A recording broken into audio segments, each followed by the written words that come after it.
We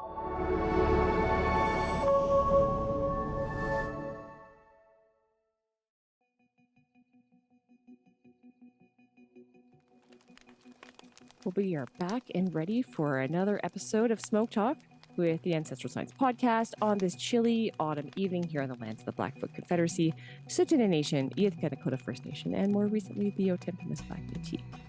And so the Ancestral Science Podcast fam ventured out to Fish Creek here in Calgary, Alberta, built that finicky fire, and shared who we are, the stories of the pod, and our favorite aha moments. On this episode, we got into science fiction and Indigenous science fiction, our dreams of future episodes and ambitions, the importance of protocols and science, and of course, more marshmallows, which is very important. Don't worry, no mittens, jeans, or boots were harmed in the making of this episode. So grab some hot apple cider, embrace the smells of a campfire, either real or memory, and cozy up for some stories, science, and s'mores with Smoke Talk with the Ancestral Science Podcast fam. Corey, what is your favorite episode and why? I like Elvin Harvey's episode, dearly Dr. Elvin Harvey. Space Justice. Which episode is that? Do you remember? Space number? Yeah. Number. Do you remember the episode number? It's like season 1. Season 1, episode 6. Season 1. Yeah. I think. Episode 6, I think. Space Justice one. Yeah. I mean, love talking to everyone. But I think we don't often think about like protocols of going into space and protocols of going outside of Earth and what that means. And as you were saying, Emil, like we come from the stars, like that. It is not disconnected from Earth as maybe it is seen. And it seems very colonial, obviously, to, try to go, how do we colonize Mars? How do we live on Mars? How do we, deflect an asteroid or mine a meteor, for minerals? And it's that same idea of like hierarchical human control ownership over something else, especially something that's cosmic in the star world and in the cosmos. And just thinking of those protocols of going into space and how do we do that in a good way, especially it's probably happening now, I don't know, like mining on the moon and using like moon dust as materials for like building houses, and that's our grandmother, and it's looked at as just this object and this, again, like Earth, a place to take. And what are we giving back? And we're just putting like all this garbage in space, like junk into space. And there's so many satellites now, and it's harming a lot of, just in general, but you try and look in the sky and how many satellites are going by and physically disconnecting our connection with the stars, our connection with the ancestors, right? And like, what can we not see that's disrupting that? So sorry to add to your go ahead. To add to your point, it's crazy because we actually have to be strategic about when we record now. When we have something pertaining to the stars or the sky, because of light pollution, because of satellites disturbing us, you have to be so careful and aware, and you got to plan now. And that's never happened for any of us, for our people before, for anyone before. Yeah. Stop colonization, especially on Mars. Can we just use that money to take care of the land and the ancestors that are here? And that's funny, because like part of the reason they're doing, you feel like they're doing that is because of the damage they've done here. Yeah. It's like, we'll just go somewhere else, do the same thing. Yeah, it's like, well, why don't we just fix this place? And, But you know what? You're coming from the, like, when you think like that, it's a mindset of disconnect. You're not looking at everything and saying, this is where I come from. We are the same. Our values the same. Yeah. I'm not better than you.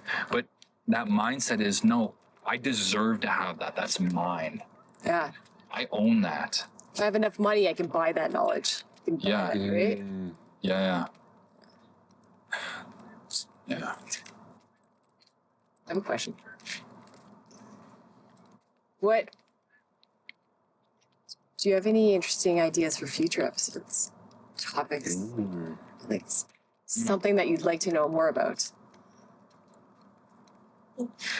You know, if we're gonna go like, I don't know, if we're doing like specifics and stuff like that, and I don't know if we can say this part, but, and I was just thinking because of our quantum entanglement episode, the movie Ghostbusters, that was like almost exactly like this, because it's science and it's like the supernatural. Yeah. You know, because they were like, Ray and Egon were like these, I don't know what school it was, but they're like scientists. Yeah. They're actual like scientists, and you know, the Ray, he's an occultist as well. Yeah. So he, you know, walks both lines. Yeah. You know, because there's science of that. You Science know, fiction episode. Yeah. I can do but that. there's like Indigenous science of fiction. something, you know? And how does that connect to what we've seen in science fiction? Yeah. That's cool. Exactly. And Concept, yeah. another thing too, going even farther, is how much advances have we gotten from Star Trek. Star Trek? Like, seriously. And The Simpsons? Well, Yeah. it's not so much the Simpsons, but like Star Trek, a lot of things like Yeah, my yeah. phone. Yeah. Your phone is because of Star Trek. Yeah. You know, the watch is because of, well, different show, but Yeah. Same idea. yeah. That's really cool. Yeah. Yeah. So Let's what- do an what- Indigenous science fiction episode. I have a lesson on that. We want it. Yeah, it could be a mini series like science fictions. You know, you could go from, you know, aliens, supernatural. You gotta Ghostbusters. You gotta dress up as Chewbacca. I can do that. I can't make the noise though. Or you got to get the hair like but Princess that's just Leia. something totally different. Isn't I that could like do isn't that both. like the Hopi? Yeah, Oh, it yeah, is. yeah, It yeah. is. I thought- That's where it came from. Yeah. Well, that's a whole Oh, different episode. That's from episode 1. If you Yeah. if you listen to episode 1, season 1, episode 1. Are we gonna have to cut all of this? No. I think we can keep it in because we're not showing any Smoke talk. logos. It's smoke talk. We're not Smoke showing talk. any logos. We're just talking about it. I like it. Alex, who do you want to see? Okay, there's been one I've really wanted. I don't know how we would do this. I feel like you'd have to get someone super connected to the wildlife to really be able to see a difference. But for example, in Russia, a couple years ago, because of the rise of global warming and just the Earth's temperature, there was this dwarf deer that lived in the eastern part of Russia, and it had the gut organisms in it could only survive in between a certain threshold of temperature. And so once it pushed above that threshold, they're extinct. This isn't when that was long that? ago. This isn't even. This might be 10 years ago. Okay. They're all gone. The dwarf deer. And I think, what does that look like here? What does that look like in the Arctic Yep. for people who they don't have the convenience of roads and so much infrastructure and the modern world that can kind of back up what we do here, they solely rely on that. A lot of people, especially up north in Greenland, they go hunting, fishing for weeks at a time. They have to go further and further because there's less and less animals. What does that global warming look like? The polar bears. I mean, have you seen videos of them swimming and like there's no islands around them? There's no ice caps, nothing. And it's like, you know how many polar bears drown a year? I don't want to know. It's insane. It's ridiculous. It's so sad. It's so sad. And I think, you know, it's like, how do we? I want to hear stories from them. Yeah. I want to see what they talk about and truly how it's affected not only the animals but the entire ecosystem, what their world has shifted to. Yeah. Because it's so much more extreme up north, right? It's so much more extreme. And in a way, it's kind of like what a lot of the North American, South American indigenous people went through, because a new technology, a new way of life was brought here, completely changed everything, and now we're living in a post world of that. They're just going through that now. It's just transitioning. Where we were hundreds of years ago, they're just going through that right now. Eco-science. Eco-science. What is that? How do you deal with that? What do you do? You know, like you can't just go and say, you know what, you're farmers now. Yeah. You're farmers now. There's no choice. Yeah. It's a sad reality, but that's something I think we need to talk about. We need to showcase, and I think this is a perfect platform to give people the opportunity to say what it really is like. Yeah, it's like those changing cycles, and like think of, yes, there's always been change in how cycles change, and our ancestors, you know, over hundreds of years or longer have like adapted because they could, you know, slowly adapt. But it's so fast that there's no time. Well, it's a problem because we adapt to our environment. The animals adapt to our environment, but the environment can't adapt, and that's the problem. We're that fast, right? Well, there you go. That fast. You can't adapt to millions of gallons of an oil spill. You can't adapt to that. You can't adapt to the entire world getting so hot that nothing can adapt to it. It's unfortunate. It really is.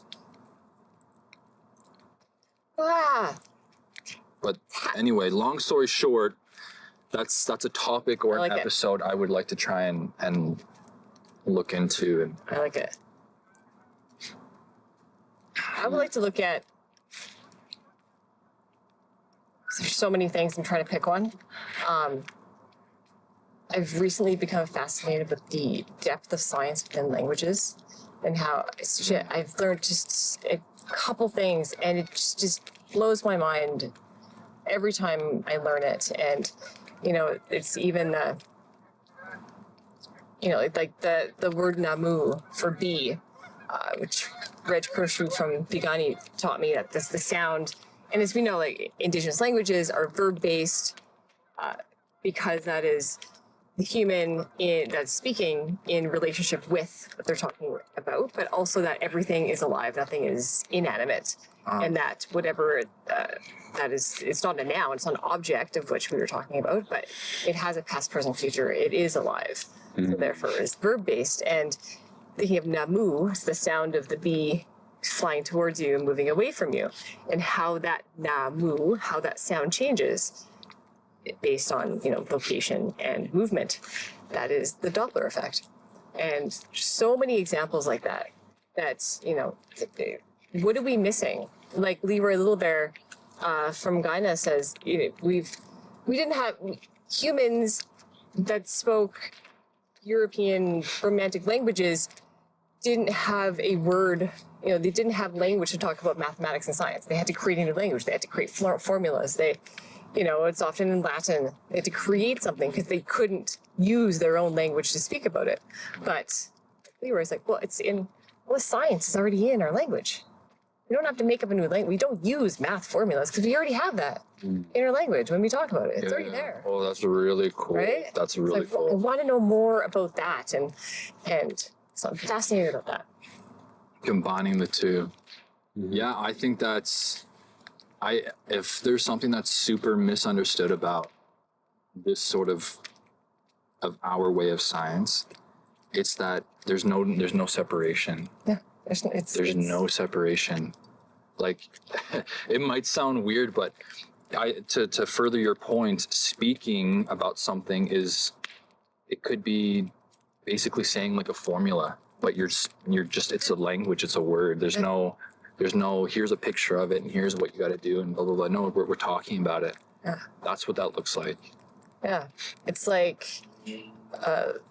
wayfinding and navigation over this, over the oceans from Polynesian, Micronesian societies, and from Linda Fruto and Kamuela Young, we learned how, it is very relational.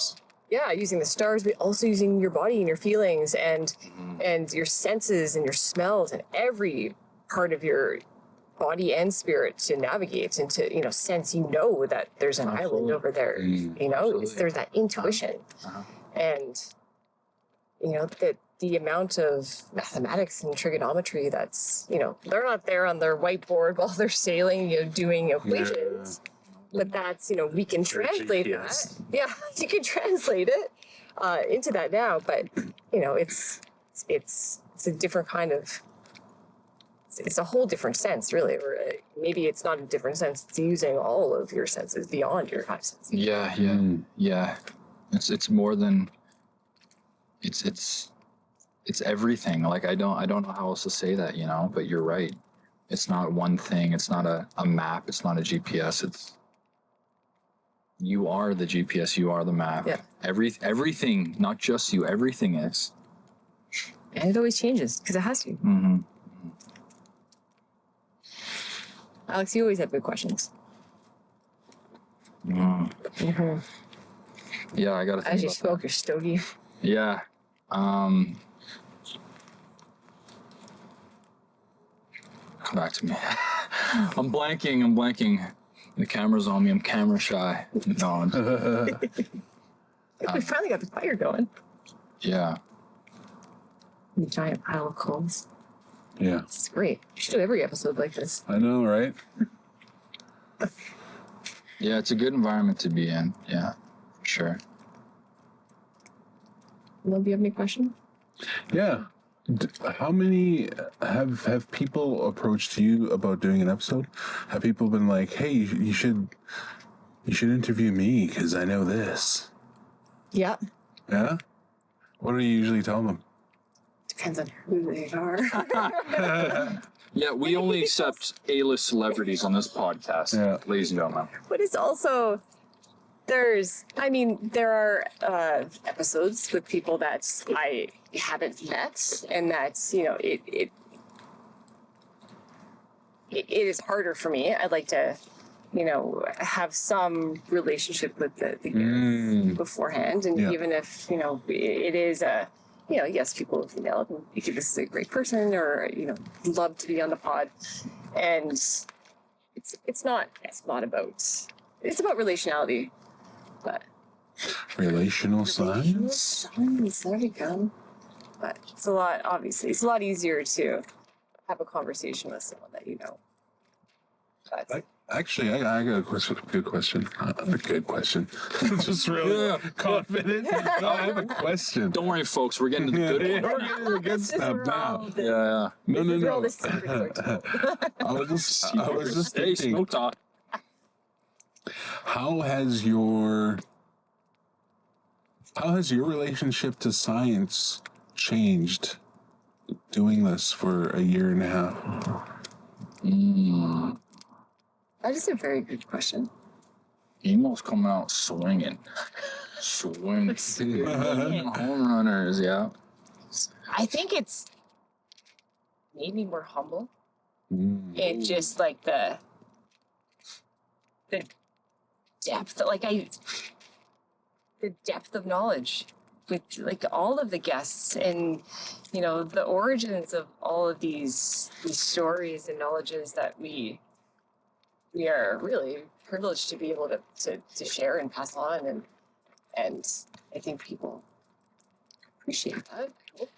But yeah, it's made me realize, made me be more humble in a good way, I think. There's so much to learn, and I just want to learn more.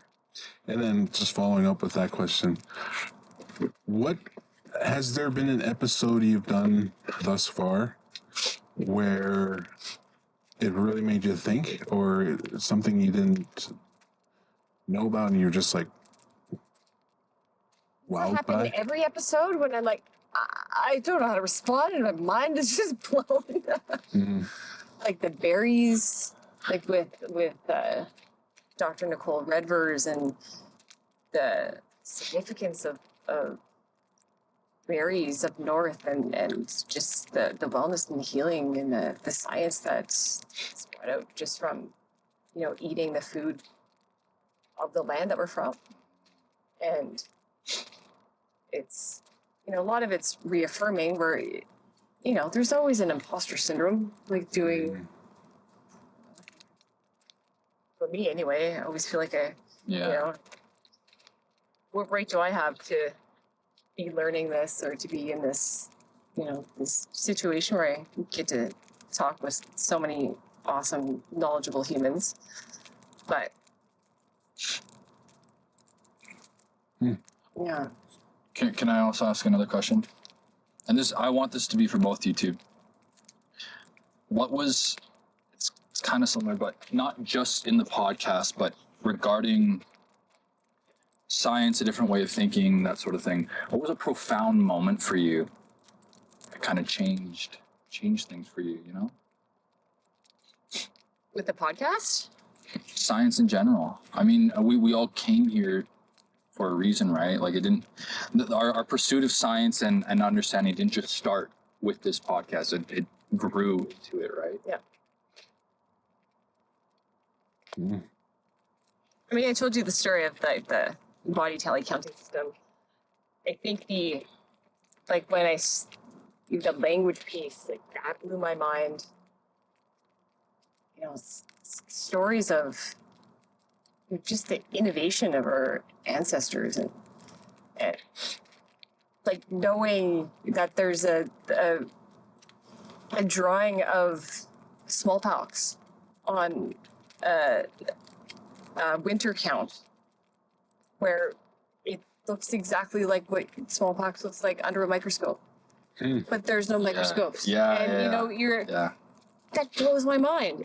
But then at the same time, like, well, yeah, that's what we talk about all the time, where, you know, you're gifted this knowledge in ceremony or in dreams, and we get this, but then when there's, I don't know, it's like a validation, maybe. It's a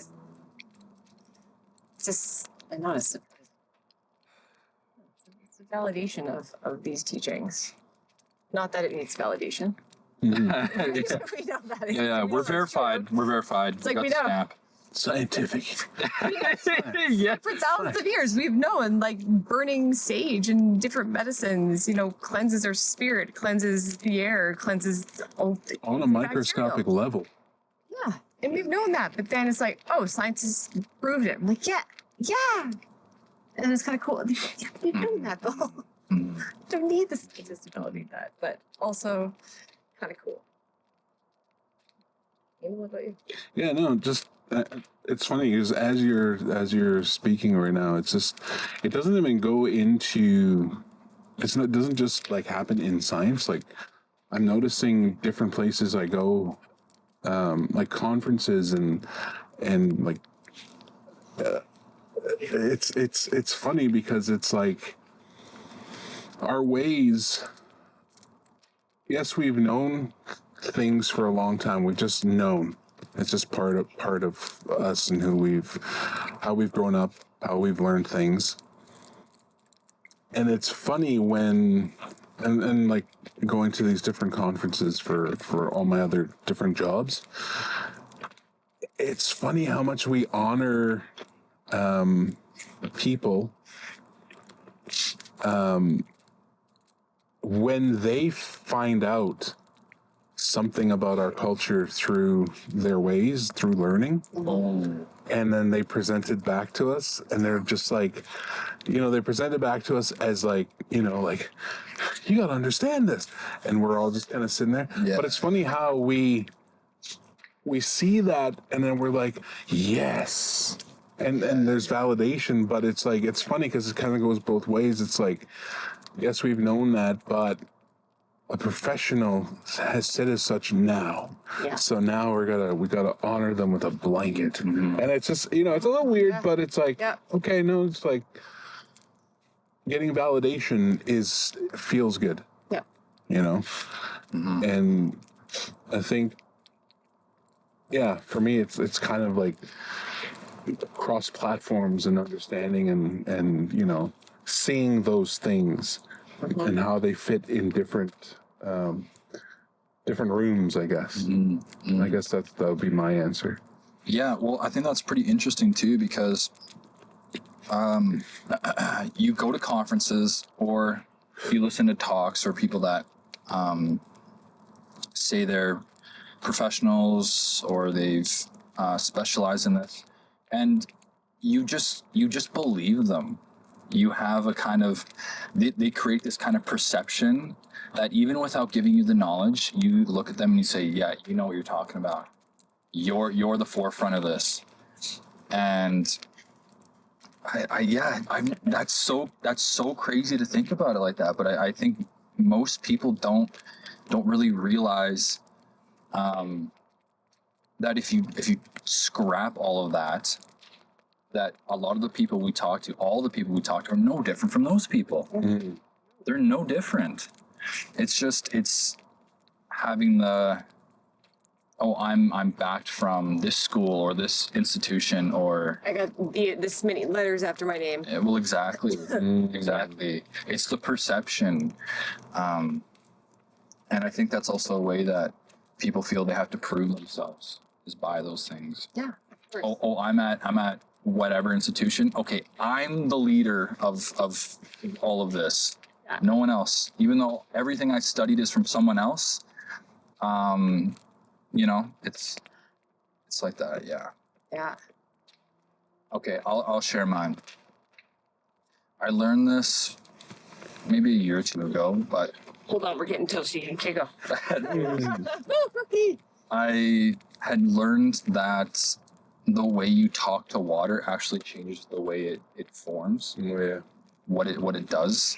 And that was nuts, dude. Yeah. Because I wasn't on this journey. I didn't really know about any of this way of science before.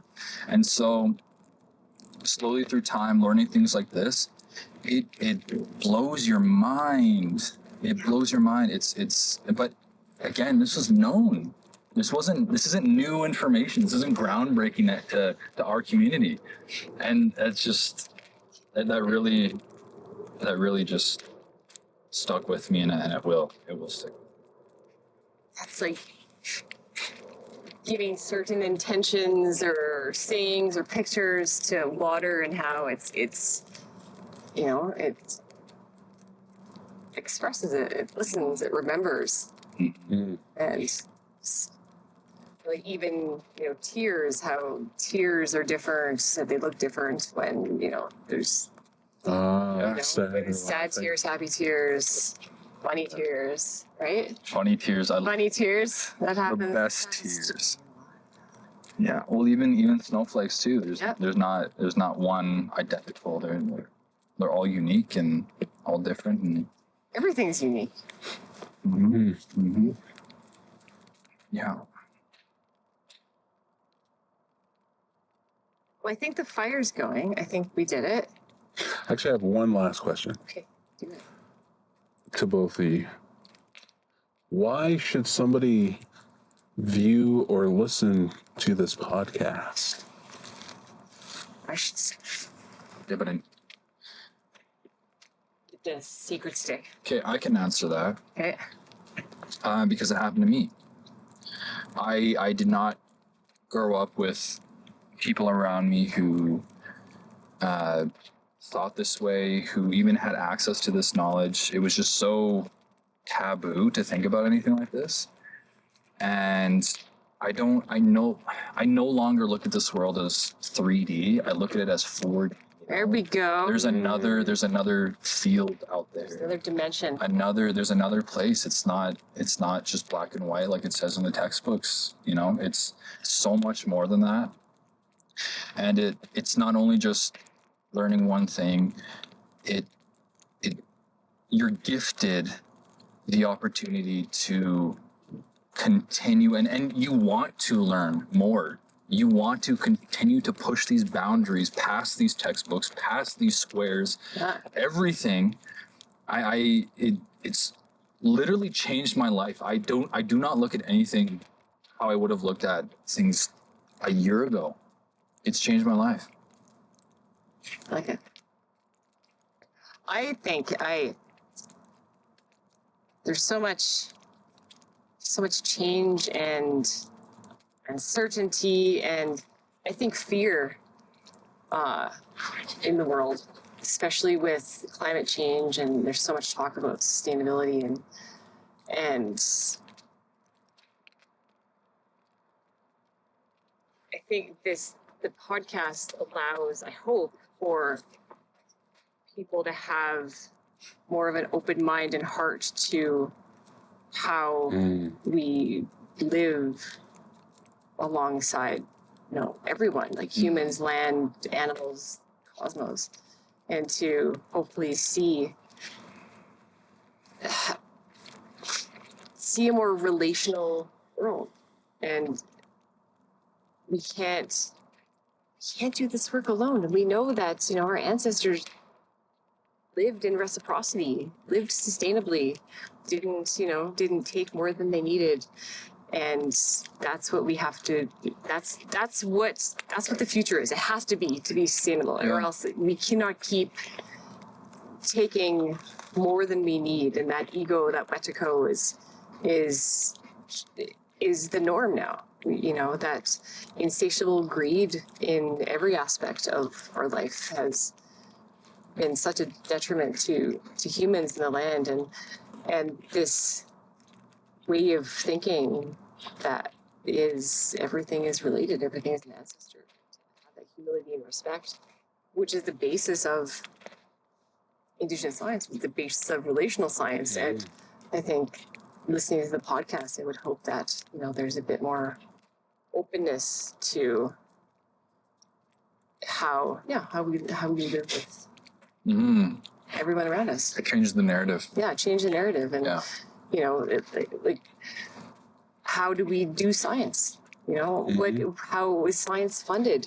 And that is we're looking at the future of the energy or anything of houses, of food, of every water, and all of that comes back to, I think it comes back to that relationality, and we're just taking too much. And I hope that these conversations just make people think a little bit differently and be a little bit more open. I'm one of them. Yeah. What As I was thinking both of your answers, I was wanting to say to people why you should listen to this, or why it would be great if you watch or listen, because this is a safe place to learn things that you may otherwise never get the opportunity to learn. Because we talk to knowledge keepers, we talk to elders, and not a lot of people have access to them. But this is a good place to start. It's like, and it's like, it's funny. It's like you're getting, like when you say black and white, those are the instructions. Yeah, because the binary instructions, right? Science, the classroom, those are the places to start. Those are the instructions. And then what you do after that is the lessons and learning. And I'm saying this podcast is a view into those worlds, into learning indigenous-based knowledges through the cosmos. But you know what I mean? You know. Yeah. You know, and it's just like, and like when I say it's a safe place to learn, like you can learn. But again, you got to cite your sources. Yeah. Say where you learned this stuff from. Yeah. Not just us, but the people that are telling that Corey interviews. If they say something, mention where you learned it and say their names. I learned this from Casey Eagle Speaker. And the nation. You know, and the nation. Yeah, to connect it to that land. And that's why we say their names. There's their names where they come from. And yeah, that's what I say. I like this safe place because I think it's intimidating. You know, especially when you don't. I understand when you don't know where to go, and or if you have no idea what Indigenous science is, or if it existed, or if there's a reason why there's not. I mean, there are some books, but it's not written down in a lot of places for. And even on the places where they are written down, it is, you know, again, a start to learning. And here it is a start.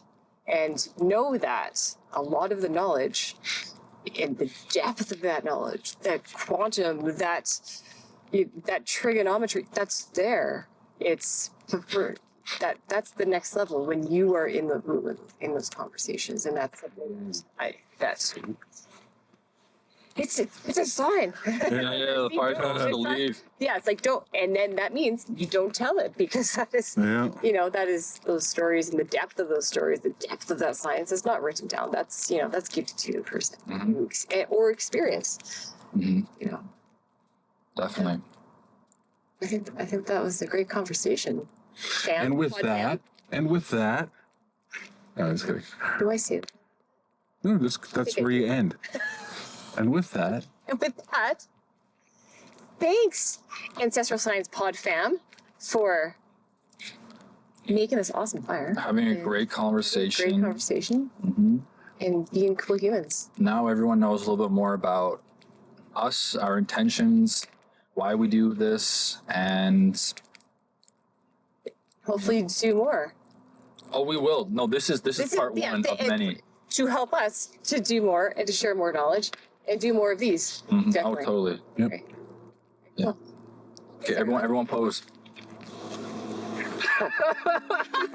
All right.